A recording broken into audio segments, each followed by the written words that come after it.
नमस्कार, आचरण के साथ मैं हूं टीएन मनीष। इस समय हम भारतीय समाजवाद की सबसे बड़ी पहचान, सामाजिक समरसता की सबसे बड़ी पहचान माने जाने वाले भारतीय रेल के सामान्य श्रेणी के कोच में है, जनरल कोच जिसको कहते हैं। और ख़ास बात यह है कि राजमाता से जो परंपरा शुरू हुई है जन सेवा की, उस परंपरा, उस लेगेसी को लगातार आगे ले जा रहे केंद्रीय मंत्री ज्योतिरादित्य सिंधिया भी चिलचिलाती उमस भरी गर्मी में इस समय ग्वालियर से बेंगलुरु की इस बड़ी सौगात में आम जनता के बीच, आम जनता की तरह मौजूद हैं। हम उनसे मुखातिब होते हैं। सर, क्या लगता है कि ग्वालियर रेलवे एक समय सिंधिया रेल थी, एक बड़ी विरासत थी, और कहीं ना कहीं हम लोग मिस करते हैं। मेरा मानना है कि हेरिटेज के साथ, जो हमने कहा कि विकास के साथ विरासत, विरासत के साथ विकास, ग्वालियर में किस तरह आपको कहीं लगता है कि ये जो सिंधिया रेल है, ये मुझे तो मिस होती है? देखिए, मैं मानता हूँ कि जैसे समय निकलता है हमें अपना इतिहास को भी बरकरार रखना है, लेकिन आधुनिक ज़माने में प्रतिस्पर्धा के वातावरण में सर्वश्रेष्ठ सेवाएं भी हमें अपने क्षेत्र में लानी है। इसी सोच के साथ जब मेरे पूज्य पिताजी रेल मंत्री बने थे तो टिकट का कंप्यूटरीकरण उन्होंने किया। इसी सोच के साथ उन्होंने जापान में जाके जब बुलेट ट्रेन देखा और फ्रांस में TGV देखा, मैं उनके साथ गया था, तब उन्होंने भारत में शताब्दी का प्रयोग किया और उसकी शुरुआत की। और इसी सोच और विचारधारा के साथ आज प्रधानमंत्री जी ने जो पिछले 10 वर्षों में भारत में एक आमूल-चूल परिवर्तन लाया है और भारत को विश्व की अपार शक्ति में परिवर्तित किया है। और आज बुलेट ट्रेन की बात हम जापान में करते हैं, अब अहमदाबाद और मुंबई के बीच में बुलेट ट्रेन जल्द से जल्द आने वाली है। आधुनिक स्टेशंस पूरे देश में बन रहे हैं। मध्य प्रदेश में 80 अमृत स्टेशन बन रहे हैं, जिसमें गुना शामिल है, शिवपुरी शामिल है, अशोकनगर शामिल है। ग्वालियर के स्टेशन का कायाकल्प हो रहा है। स्वयं ग्वालियर के स्टेशन का डिज़ाइन मैंने बैठ के बनाया है। कोविड के समय में जब कोई घर से बाहर नहीं निकलता था, एयरकॉन के इंजीनियर्स को घर पे बुला के, आर्किटेक्ट्स को घर के बुला के, ताकि पुराना स्टेशन पत्थर का बना हुआ वो बीच में रहे, बाएं और दाएं साइड डोम के साथ आधुनिक आवागमन की सुविधा हो, एस्केलेटर्स के साथ। तो एक नई सोच और विचारधारा इतिहास के साथ, और वही आपको दृश्य दिखता है जब आप एयरपोर्ट में जाते हो। बाहर से आधुनिक दिखता है, अंदर जाओगे तो इतिहास पन्ने पन्ने पर, एक एक दीवार पर आपको दिखता है।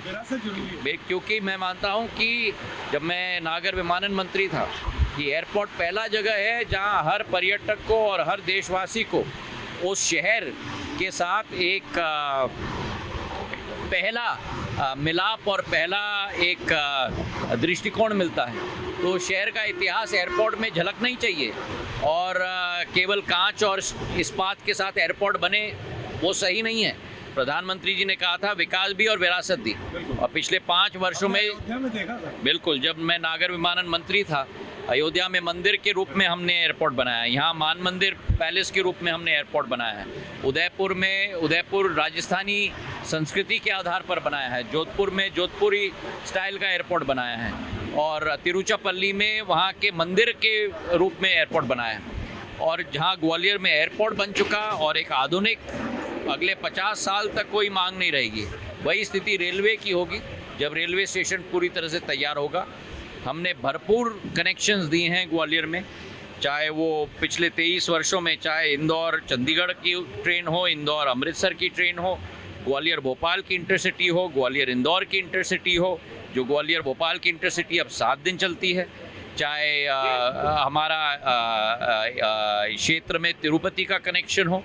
तो अनेक सौगात आई हैं। मैं अश्विनी वैष्णव जी को भी आज के दिवस पर दिल के गहराइयों से धन्यवाद देना चाहता हूं, ये साप्ताहिक ट्रेन की शुरुआत करने के लिए, पर आने वाले दिनों में इसको भी हम बढ़ाएंगे।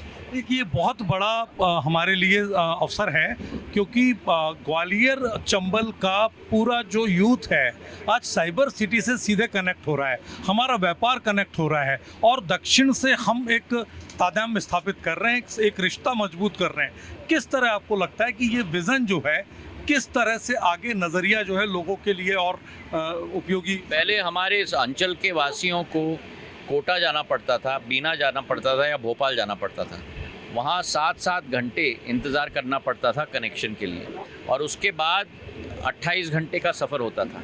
तो करीब करीब 3 दिन लगते थे मंगलुरु पहुँचने के लिए। आज इस गाड़ी से 30 घंटे के अंदर हम लोग मंगलुरु पहुँच पाएंगे। तो एक ऐतिहासिक बदलाव प्रधानमंत्री जी के आशीर्वाद से और रेल मंत्री जी के सहायता से ये संभव हो पाया है। और इसी के साथ साथ मैं मानता हूँ कि जहाँ एक तरफ मेरे विद्यार्थी बंगलुरु जाएंगे, रोज़गार के अवसर के लिए नौजवान बंगलुरु जाएंगे, माता पिता अपने बच्चों को देखने के लिए बंगलुरु जाएंगे, वैसे ही वापसी में ये ट्रेन निवेश लेके भी आएगा। किस तरह से निवेश? मुझे पूरा विश्वास है कि जब बंगलुरु और ग्वालियर समीप आएंगे तो सूचना प्रौद्योगिकी के क्षेत्र में, अनेक क्षेत्रों में विकास भी हम लोग लेके आएंगे। ये अभी शुरुआत है मुझे लगता है, क्योंकि एक विकास एक सतत प्रक्रिया है, लगातार आपको देख रहे हैं, आप लगे रहते हैं। आज जनरल में आप सफ़र कर रहे हैं लोगों के बीच में, और भारतीय रेल को समाजवाद का दूसरा पर्याय मानते हैं। बिल्कुल सही है। अगर आप देखो तो ऑस्ट्रेलिया की 1.5 गुना आबादी हमारे रेल पे हर रोज पे चलती है, और ये एक जीवन रेखा है भारत की। जैसे आपके हृदय में आर्टरीज होती हैं, ये रेल भारत के हृदय की आर्टरी है और एक एक जन जन को जन जन के साथ मिलाती है। तो रेल से बड़ा और कोई कनेक्टर नहीं है दुनिया में, और भारतीय रेल जैसा और कोई कनेक्टर नहीं है। अगर कोई कनेक्टर है भारतीय रेल की तरह तो वो केवल मेरा डाक विभाग है, जहाँ 1,64,000 पोस्ट ऑफिस है। बहुत बहुत धन्यवाद। एक आखिरी सवाल है, रेल के बाद खेल का आखिरी सवाल। आईपीएल जो है उसमें जिस तरह हमने देखा कि महारिमन ने भी अपने स्तर पर जो है युवराज ने काफ़ी मेहनत की, और अब हम किस तरह देखते हैं इसको? बहुत मेहनत कर रहे हैं। मध्य प्रदेश लीग की शुरुआत उन्होंने की है, जो बहुत सफलतापूर्वक समापन उसका हुआ है। हमारे 11 खिलाड़ी मध्य प्रदेश से आज आईपीएल में खेल रहे हैं। रजत पाटीदार ने तो जिस टीम ने कप जीती उसका कप्तानी की, तो मैं ग्वालियर डिवीज़न को, मध्य प्रदेश डिवीज़न को और आर्यमन को भी बहुत बहुत बधाई देना चाहता हूँ। तो आप थे ज्योतिरादित्य सिंधिया जी, जिन्होंने साफ तौर पर विकास को लेकर के अपने विजन को सीधे तौर पर साबित किया है, और आज जनरल ट्रेन में सफर करके ये बता दिया कि जन सेवक जो है वो असली जनता के बीच ही उसके दुख दर्द को समझ पाता है। कैमरा पर्सन विक्की सिंह के साथ टीएन मनीष, आजरा न्यूज़, ग्वालियर।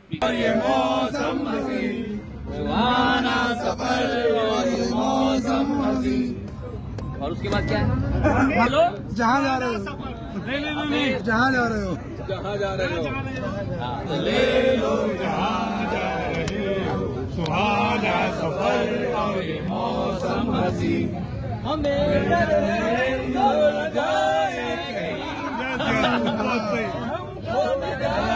कहीं, सुहाना सफर और ये मौसम हसी, आज आनंद सफर और ये मौसम हसी। अब इसी बात पर आप मेरे साथ अशोकनगर तक चलें। देश दुनिया की सभी खबरें देखने के लिए जुड़े रहिए आचरण न्यूज से। आचरण न्यूज, हर कदम आपके साथ।